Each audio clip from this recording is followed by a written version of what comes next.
while we were living in Hyde Park is when my parents got a divorce. I came home from high school one day and my house was empty. My mother decided to leave my father and take about everything in the house with her. So it was a very traumatic experience for me, my sister Elaine, and my brother. My mother actually took Alan with her. The first time I was faced with divorce, it was extremely traumatic.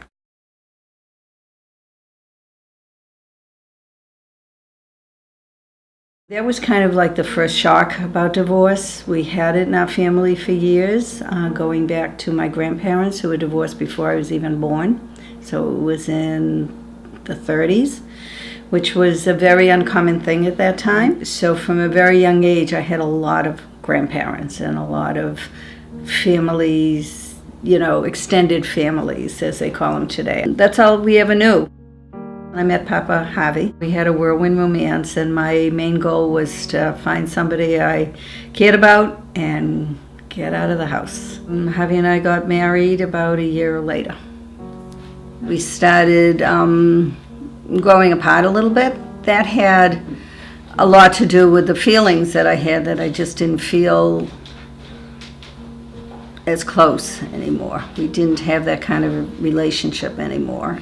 I just said to myself, is this where I want to be the rest of my life? Is this the life that I want?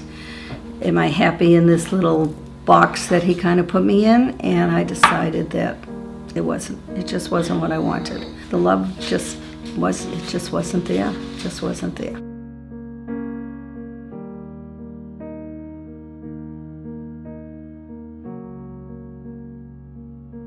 It wasn't uncommon for divorce then. It just, I don't think, was talked about, or it just wasn't a conversation that you thought about much. It just kind of pushed me to realize that there should be happiness out there. You should find somebody that you like as much as you love. And I think that was the concept, and that was what really pushed me, that I needed to know that this person, that if I wanted to spend my life with this person, it wasn't only love and passion and that kind of experience that I was looking for. I really wanted to find somebody that I felt could be my friend and that I could like.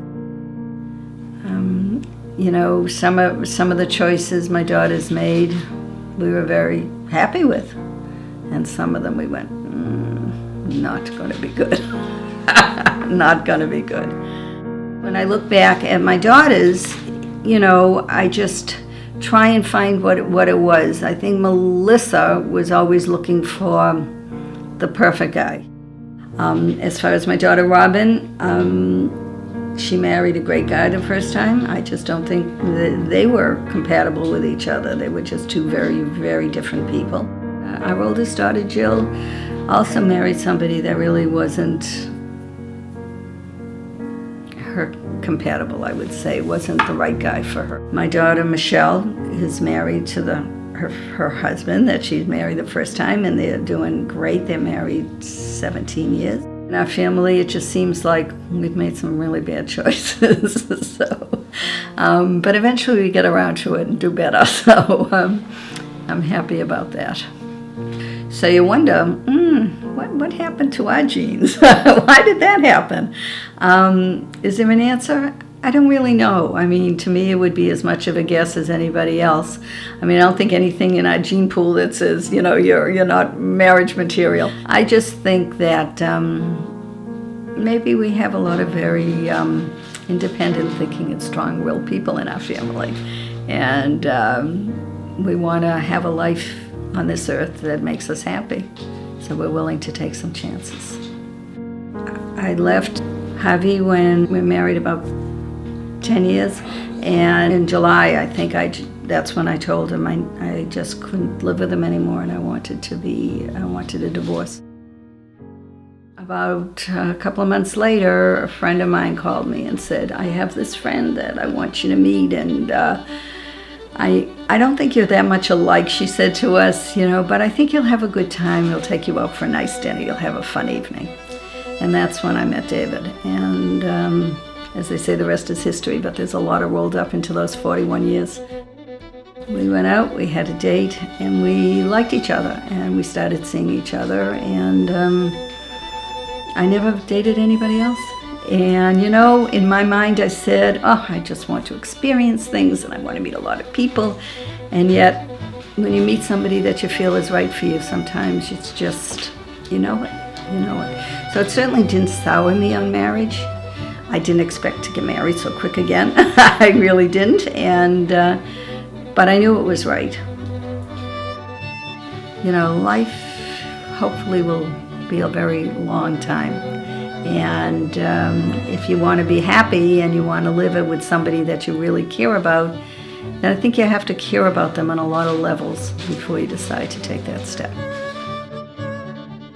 I just always believed in fate and that there was always a reason that things happen, and that good things happen to good people.